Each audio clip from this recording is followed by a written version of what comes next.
Noong unang panahon, bago pa dumating ang kuryente sa mga baryo, isa sa mga pinakamahalagang gamit sa bahay ay ang Coleman lamp, isang matibay na lampara na may sisidlan ng gaas at may munting telang tinatawag na gasa na nagsisilbing ilawan.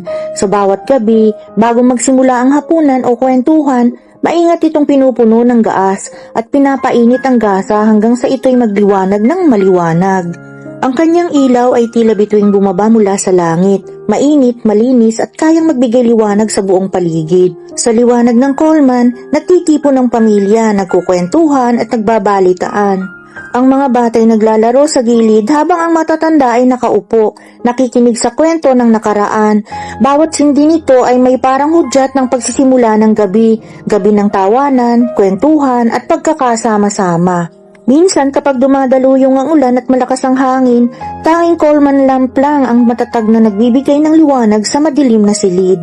At sa bawat kislap ng apoy nito, naroon ang pakiramdam ng seguridad na kahit anong dilim sa labas, may ilaw pa rin gumagabay sa loob. Kahit ngayon, sa alaala ng matatanda, hindi lang simpleng lampara, ito ang liwanag ng kabataan, ng pamilya at ng panahon na mas simple pero mas puno ng kwento. Nakakita na ako ng ganito nung maliit pa ako.